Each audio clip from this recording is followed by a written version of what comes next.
Today we're making carbonara in the style of Luciano, and the macros for today are 847 calories per portion, 28 grams of proteins and 74 grams of carbs and 49 grams of fat.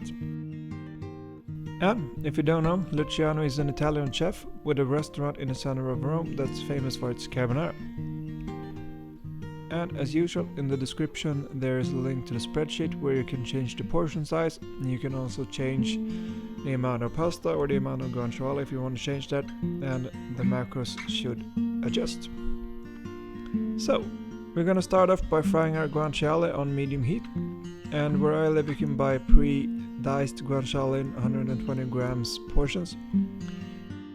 But if that's unavailable to you and you need to buy guanciale, which is pork cheek, in an actual block, then you need to remove the black pepper from it and also remove the skin on the backside. And after you've done that, just dice it up and fry it. And we want to fry this until it's nice and crispy so that the meat and the fat separates, because we want to remove the fat and use that to emulsify our sauce. Next step is that we want to measure out 13 grams of Pecorino Romano cheese and grind that up, and also 20 grams of Grana Pedano.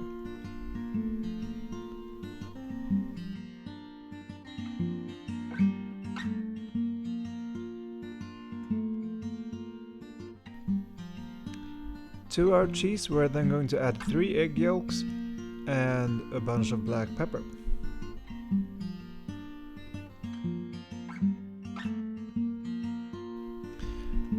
And as I said, we're going to be cooking this Luciano style, and that means that we are going to be cooking this bain-marie. So we're going to need a metal bowl. Glass bowls work if you don't have a metal one, but it takes a lot longer time. And we're going to place that bowl on top of our boiling pasta water and use the heat from our pasta water to reduce our sauce. So just give that a quick whisk. Next step is to put a pot of water on our stove and start to boil that. And then we want to measure out 200 grams of spaghetti.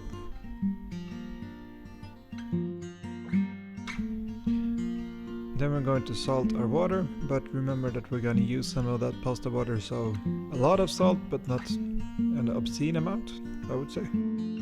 By now our guanciale should be nice and crispy, and if you can't find guanciale, then of course you can use bacon or pancetta or something like that, but it won't be the same.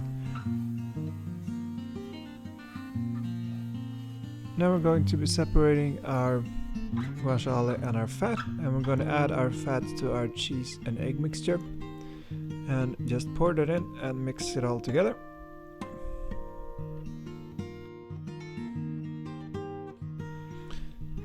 And by now our pasta water is hopefully boiling, so we're gonna put in our pasta, let that cook for maybe 2 minutes, and then we're gonna place some of our pasta water inside our egg, cheese and fat mixture.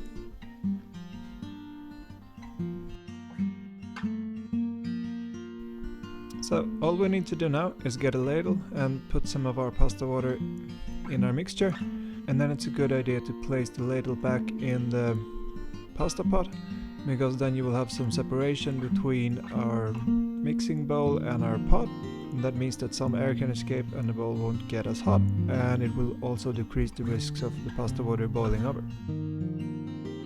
And we're going to thicken this. It takes roughly a minute if the water is boiling, so you don't need to whisk it that long.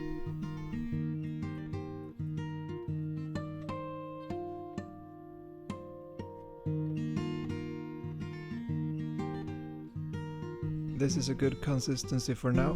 We're gonna be adding some more pasta water when our pasta is done, but all we need to do now is wait for our pasta. And when that's done, we're going to just place that in our bowl.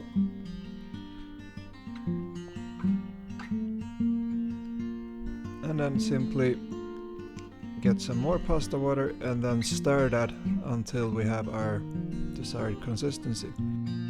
It's going to thicken up a little bit even after you have removed that from the heat, so it's a good idea to have it a little looser than you think is ideal for eating. But this as well takes roughly a minute, not that long. And that's all we need to do. Just thicken it up, and I think this is a good consistency. And now then all we need to do is plate. We can grate some cheese over if you'd like, and also it's a good idea to put some black pepper on when you're done plating, but I totally forgot.